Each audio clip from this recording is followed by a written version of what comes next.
Hi friends, आज मैं आपके लिए कक्षा 12वीं अध्याय 1 से बहुत ही इम्पोर्टेंट क्वेश्चन जो वर्ष 2020-21 की परीक्षा में आने की संभावना है, क्वेश्चंस लेके आया हूँ। सबसे पहला क्वेश्चन है, वायु का परावैद्युतांक होता है। तो आप सभी जानते हैं कि वायु का जो परावैद्युतांक होता है के से दर्शाते, के बराबर से 1 होता है ये वायु के लिए।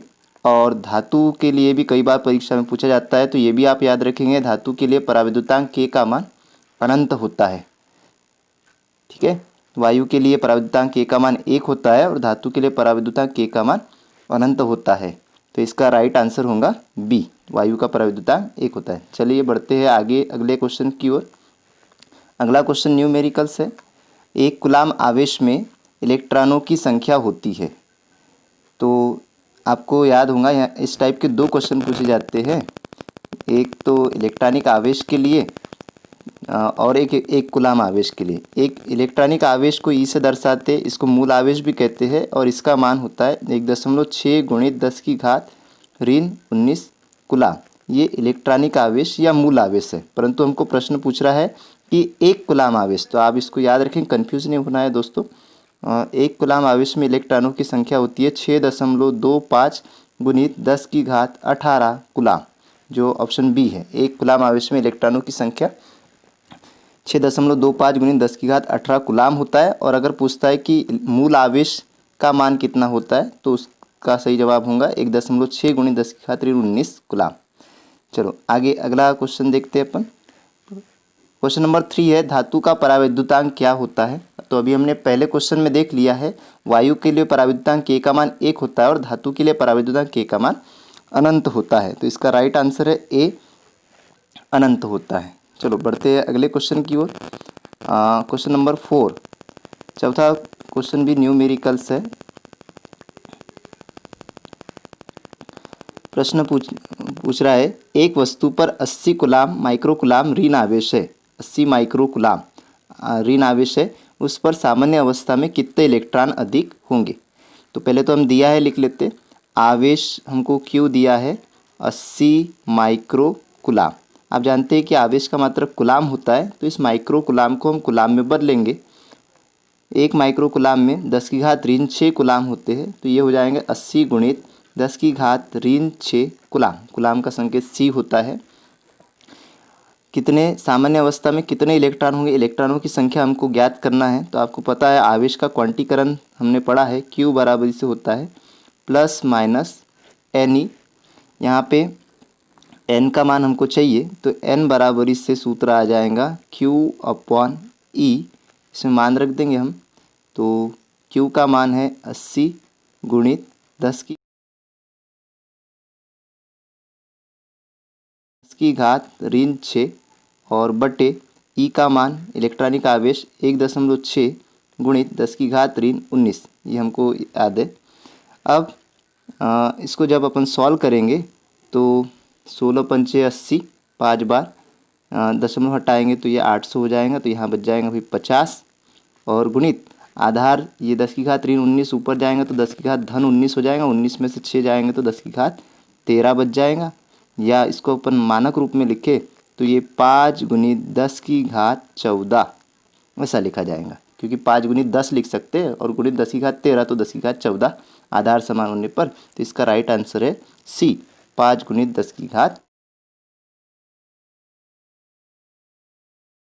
रेखाओं के बीच का कोण है। हमने समविभव पृष्ठ के बारे में पढ़ा है कि ऐसा पृष्ठ जिसके प्रत्येक बिंदु पर विभव समान होता है समविभव पृष्ठ कहलाता है। और जो बलरेखाएं होती है वह इस समविभव पृष्ठ के सदैव लंबवत होती है। लंबवत होती है मतलब बलरेखा और समविभव पृष्ठ के बीच का कोण कितना होगा यहाँ पे 90 डिग्री। तो इसका सही आंसर है सी, 90 अंश। अगला क्वेश्चन देखते हैं। क्वेश्चन नंबर 6 है, विद्युत क्षेत्र की तीव्रता और विद्युत विभव में संबंध लिखिए। तो विद्युत क्षेत्र की तीव्रता और विद्युत विभव में हमने संबंध पढ़ा है, E बराबरी से होता है -dV/dx, जहाँ dV/dx को हम विभव परिवर्तन की दर कहते हैं। और ऋण चिन्ह ये बताता है कि विद्युत क्षेत्र की तीव्रता विभव परिवर्तन की दर के विपरीत होती है। तो इसका राइट आंसर है सी, ई बराबर से minus d V upon d x. अगला इंपॉर्टेंट क्वेश्चन देखते हैं हम 7वां, ये भी न्यूमेरिकल है। 12 कूलाम का कोई आवेश किसी चालक के विभव में 3 वोल्ट की वृद्धि कर देता है तो चालक की धारिता होगी। सबसे पहले दिया है, लिखेंगे आवेश दिया है हमको Q बराबरी से 12 कूलाम, विभव में वृद्धि V बराबरी से हमको दिया है 3 वोल्ट, विभव का मात्रक वोल्ट होता है। चालक की धारिता ज्ञात कीजिए, धारिता का सूत्र आपको पता होगा C बराबरी से Q अपॉन V होता है, तो इसमें मान रख दो C बराबरी से Q का मान 12 कूलाम और विभव का मान 3 वोल्ट, तो 3 से 12 कट जाएगा, 3 एक 3, 3 चौके 12 बराबर से 4 वोल्ट कूलाम प्रति वोल्ट। धारिता का मात्रक इसको हम क्या कहते हैं, फेरड कहते हैं, तो इसका राइट आंसर है 4 फेरड, ए वाला। उसके बाद अगला क्वेश्चन है, एक बिंदु आवेश के कारण किसी बिंदु पर विद्युत विभव का मान होगा। एक बिंदु आवेश के कारण किसी बिंदु पर विद्युत विभव का मान होगा।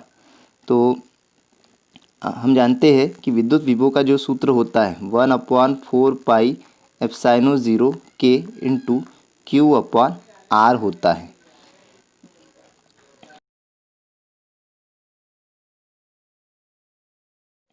ऑप्शन है दूरी के वर्ग के व्युत्क्रमानुपाती, दूरी के साथ पूछ रहा है तो आपको यहाँ से दिख रहा होगा, अगर हम इन राशियों को नियतांक मान ले तो ये V प्रोपोर्शनल 1/R लिखा जाएगा, मतलब विद्युत विभव का मान दूरी के व्युत्क्रमानुपाती होता है, दूरी के व्युत्क्रमानुपाती। तो ये भी नहीं है, ये भी नहीं है, ये भी नहीं है, दूरी के व्युत्क्रमानुपाती, डी वाला ऑप्शन सही है।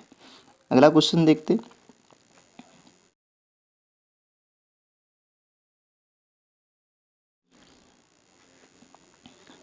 हमारा क्वेश्चन है विद्युत क्षेत्र की तीव्रता का मात्रक है। तो आप सभी जानते हैं कि विद्युत क्षेत्र की तीव्रता को हम ई से दर्शाते हैं और विद्युत क्षेत्र की तीव्रता का सूत्र होता है ई बराबरी से F अपॉन Q0। तो यहाँ से बल का मात्रक न्यूटन आ जाएगा, आवेश का मात्रक कूलाम आ जाएगा, तो विद्युत क्षेत्र की तीव्रता का मात्रक हो गया न्यूटन प्रति कूलाम। इसके साथ में और भी सूत्र होते, हमने फ्लक्स जब पढ़ा था तब पढ़ा था फाई बराबरी से E इंटू डी एस, और यहाँ से अगर हम E का मान निकाले तो E बराबरी से आ जाएगा phi upon d S.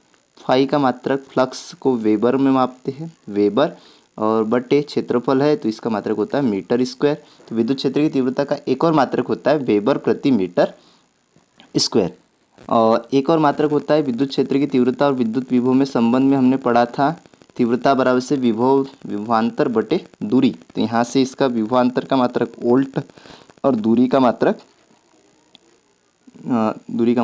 Metre, तो इस प्रकार इसका एक मात्रक वोल्ट प्रति मीटर भी होता है। तो विद्युत क्षेत्र की तीव्रता के 3 मात्रक होते हैं, एक होता है न्यूटन प्रति कूलाम, दूसरा होता है वेबर प्रति मीटर स्क्वायर, और तीसरा मात्रक होता है वोल्ट प्रति मीटर। तो यहाँ पर न्यूटन प्रति कूलाम है, हमारा ऑप्शन 1 राइट होगा। चलिए बढ़ते हैं अगले क्वेश्चन की ओर।